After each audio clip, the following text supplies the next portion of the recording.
Baiklah Bapak Ibu, kita melanjutkan materi yang ke-7 yaitu segitiga restitusi.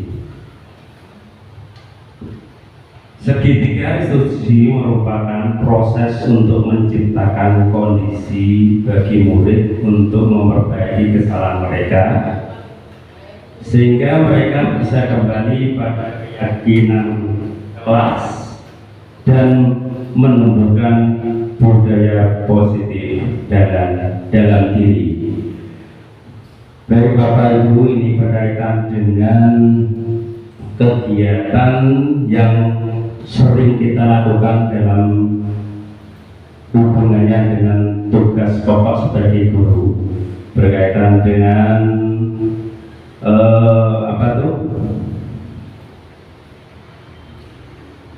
menciptakan kondisi bagi murid memperbaiki kesalahan mereka yang setiap harinya sering kita jumpai.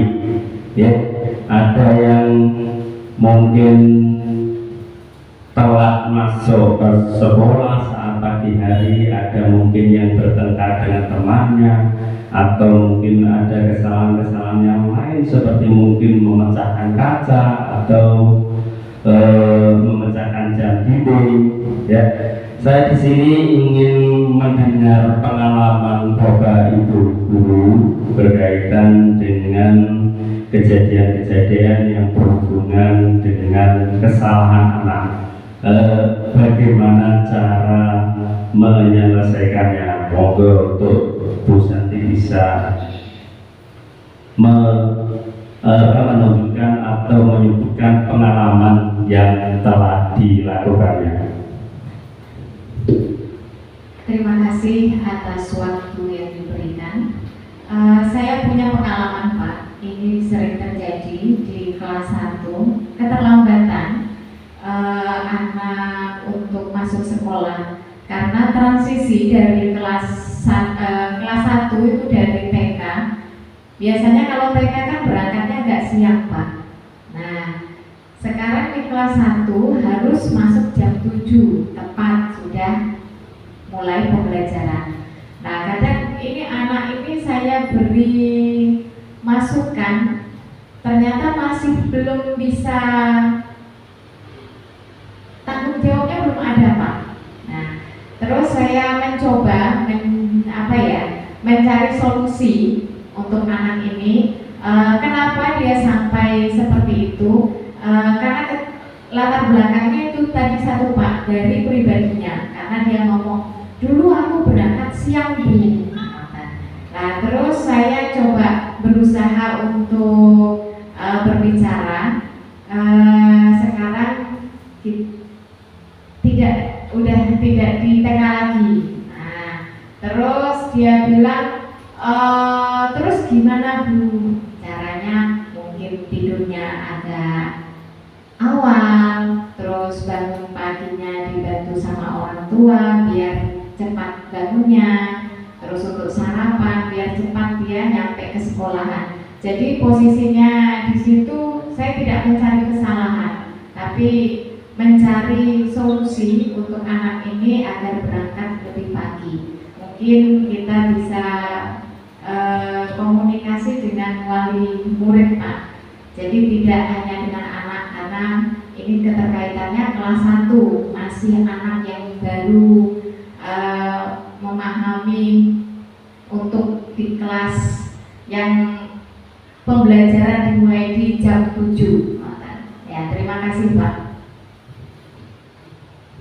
Ya, bagus sekali. Tadi ada pengalaman dari Bu Santi tentang pengalamannya menyelesaikan permasalahan berkaitan dengan keterlambatan murid. Apakah ada yang ingin berbagi lagi di sini berkaitan dengan penyelesaian masalah? Baik, terima kasih atas waktunya Pak Nur Susanto. Saya ingin berbagi sedikit tentang pengalaman saya tentang segitiga restitusi ini. Sebelum mengetahui apa itu segitiga restitusi, saya kan sering menjumpai anak-anak bermain bola di dalam kelas. Banyak sekali dari kelas 1 sampai kelas 6 pasti saya sering menjumpai bermain bola tidak sesuai dengan tempatnya. Untuk yang kemarin saya menjumpai bermain bola itu di kelas saya. Biasanya saya kalau ada anak yang bermain bola sebelum mengenal segitiga restitusi itu pasti saya akan marahi. Yang pertama, saya tidak mau bertanya pada anak kenapa kok tidak bermain bola di lapangan tapi kok malah di kelas. Pasti saya awalnya itu memang marah, Pak. Yang pasti marah. Itu memang saya akui itu kesalahan saya karena saya memang belum mengetahui segitiga restitusi. Namun setelah saya juga mengalami seperti Pak Susanto berada di pendidikan guru penggerak, telah disinggung bagaimana tentang segitiga restitusi yang ada 3 tahapan itu: menstabilkan identitas, validasi tindakan yang salah, kemudian menanyakan keyakinan. Saya jadi terbuka pemikiran saya. Anak itu ternyata tidak boleh langsung dimarahi, tapi ditanyakan dulu apa alasannya, kemudian kita memberi solusi seperti apa, dan kita mengaitkan dengan keyakinan kelas yang sudah disepakati bersama. Jadi itu, Pak. Terima kasih, Pak Sus. Ya, terima kasih pada Bu Intan yang telah berbagi pengalaman. Tadi Bu Intan melihat sebuah pelanggaran yang dilakukan oleh anak, tapi Bu Intan sedikit banyak telah melakukan langkah segitiga restitusi, yaitu dengan tidak langsung memarahinya, dengan menanyakan alasannya dan menghubungkan dengan keyakinan kelasnya. Baiklah Bapak Ibu, sekarang kita membahas tentang langkah segitiga restitusi. Nanti kita hubungkan dengan permasalahan-permasalahan dari Bu Santi sama Bu Intan berkaitan dengan kesalahan anak. Yang pertama yaitu menstabilkan identitas. Langkah yang kedua yaitu validasi tindakan yang salah. Yang ketiga, menanyakan keyakinan. Menstabilkan identitas ini setiap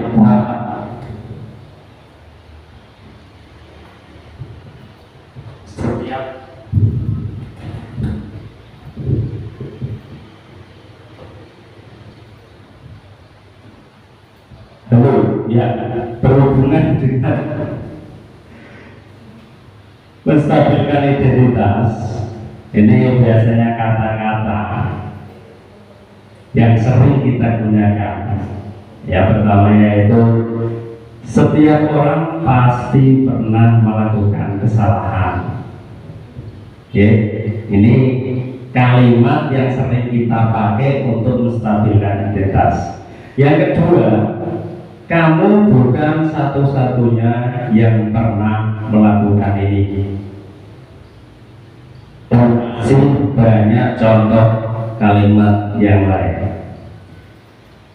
Yang kedua, validasi tindakan salah. Ini kalimat yang kadang sering kita gunakan, yaitu kamu tentu punya alasan mengapa kamu melakukan ini. Yang kedua, adakah cara yang lebih efektif untuk mendapatkan apa yang kamu butuhkan? Jadi kalimat ini itu cenderung untuk bertanya kepada murid tentang alasan murid melakukan sebuah kesalahan. Jadi kita tidak langsung menyalahkan murid. Dengan kalimat-kalimat ini, murid tidak merasa disalahkan dan tidak dipojokkan.